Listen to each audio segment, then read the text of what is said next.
मैं जब तक मेरे इस शरीर में प्राण है मैं आपकी सेवा करता रहूंगा। ये मेरा वादा है आपसे। मैं अपनों के लिए नहीं आया हूं, मेरे परिवार भी बैठे हैं। जब उनको भी पता नहीं था मैं राजनीति में जा रहा हूं, 2 दिन तक मैंने उनको मनाया कि देखो मैं 39 का हो गया हूं, मेरे पास 20 साल है। 20 साल के बाद, 60 के बाद अगर एक दिन भी कोई जीता है ना, तो मैं मानता हूं कि वो बोनस है। ईश्वर बार बार मनुष्य अवतार नहीं देता है। इस धरती पर हम आए, कुछ कर कर जाना है। मैंने उन लोगों को कहा कि अगर मुझे कुछ हो जाता है तो आप क्या करोगे? उससे अच्छा है मुझे जनता के सेवा के लिए अनुमति दीजिए। मैं किसानों की, बेरोजगार युवाओं की, इनकी पीड़ा मुझे देखी नहीं जा सकती। मैं रात में, दोस्तों, किसान जब आते थे मेरे स्टूडियो पे, 50-50, 100-100 लोग डेली आते थे, छोटी छोटी समस्याएं लेकर।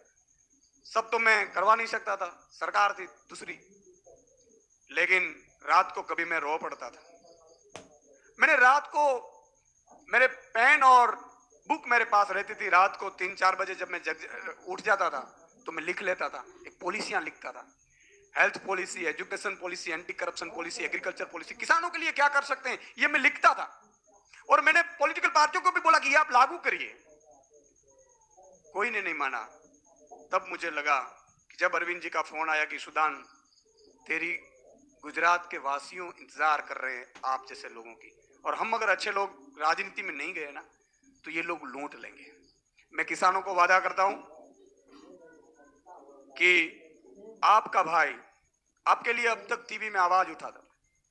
अगर ईश्वर ने कहा, ईश्वर ने चाहा, माताजी ने चाहा, और एक किसान पूरे गुजरात के एक हो गए और आपने वोटिंग की, व्यापारियों, आपको भी मैं कहता हूं, आपने व्यापारी बनकर वोटिंग की, बेरोजगार युवाओं अगर बेरोजगार युवा बनकर वोटिंग की, महिलाएं, माता बहन बेटियां अगर माता बहन बेटियां बनकर दोनों पक्ष को भूलकर आम आदमी के लिए वोटिंग की, मैं आपको आश्वासन देता हूं कि 75 साल में अगर गुजरात में कुछ नहीं हुआ है, अगर ये 5 साल में अरविंद जी की अगुवाई में जो कर ना दिखाऊं तो मैं राजनीति छोड़ दूंगा। आपको मैं ये गारंटी